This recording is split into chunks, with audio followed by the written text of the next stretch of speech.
So hello guys, welcome back to my YouTube channel. So आज हम chapter 5 arithmetic progression से एक important question कर रहे हैं जो अक्सर हमें पेपर में देखने को मिल जाता है। Before starting the question I request you to please like and subscribe to my channel. ठीक है, तो क्वेश्चन कहता है कि हमें क्या निकालनी है, मिड टर्म निकालनी है। क्या निकालनी है? मिड टर्म एपी की निकालनी है। तो मिड टर्म निकालने के लिए हमारे पास दो फॉर्मूले होते हैं। एक होता है n/2, एक हमारे पास होता है कि जब हमारे पास या तो एक इवन हो या एक हमारे पास क्या हो, ओड। अगर ओड होता है तो हम यूज़ करते हैं n+1/2। ठीक है, सो देखो इन फॉर्मूलेस को हम अप्लाई कैसे करते हैं। सबसे पहले हम ये यूज़ करेंगे जब हमारे पास कोई इवन केस है, हम ये वाला यूज़ करेंगे अगर हमारे पास कोई ओड केस है। ठीक है, तो अब इवन में क्या करेंगे, सपोज मान लो इवन आ गया आपका 12 आ गया, बाय में 2 6 आ गया, ये आपकी nth टर्म बता देते हैं, यानी an वाली। आ रही है बात समझ? ठीक है, अभी ये क्वेश्चन करेंगे ना सो ज़्यादा क्लियर हो जाएगा। सो अब देखते हैं, पहले क्वेश्चन स्टार्ट करते हैं। देखो, मिड टर्म निकालनी है, हमें नहीं पता कितनी टर्म है, उसके लिए हमें टर्म तो जाननी पड़ेगी। इसका मतलब हमें an टर्म देखनी पड़ेगी। सो a plus n-1 into D.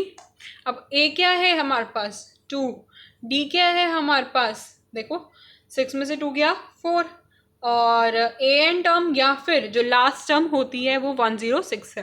देखो मैं आपके लिए एक सेपरेट वीडियो बना दूंगी, एपी पे इंट्रोडक्शन बना दूंगी कि हमें ये सब कैसे निकालते हैं। ठीक है, सो इजी रह जाएगा। अब इन्हीं डाटा से हम क्या करेंगे, अपना सब निकाल लेंगे। देखो कैसे, इधर लिख दूँ, an क्या है हमारे पास 106 is equals to 2 plus n-1, d क्या है हमारे पास 4।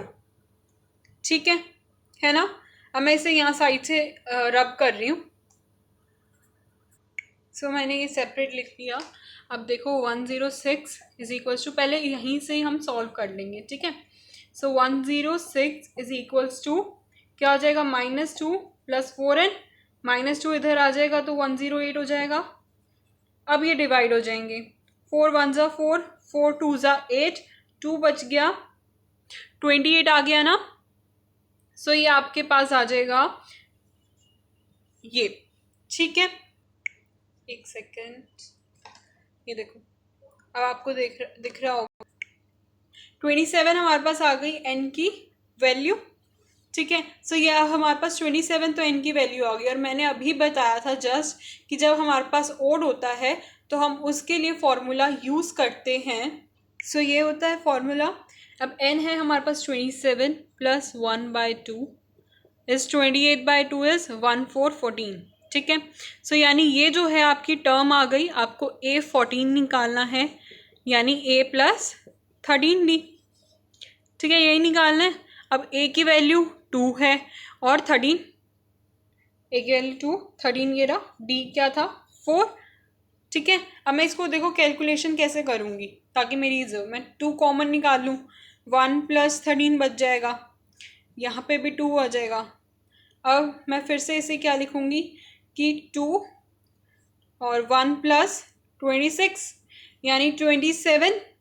27 को अब मैं किसके साथ मल्टीप्लाई कर दूँगी, मैं 27 को मल्टीप्लाई कर दूँगी अब 2 के साथ। देखो 27 2 ज़ा 54, तो ये जो 54 आ गए, 54 आ गया मेरे पास आंसर, यानी ये जो मेरे पास a14th टर्म है वो आ गई मेरे पास 54। सो ये देखो a14 हमारे पास क्या आ गई 54। यही हमें क्वेश्चन में कहा था फाइंड आउट करने के लिए, उसकी मिड टर्म पूछी थी इस वाली इक्वेशन की।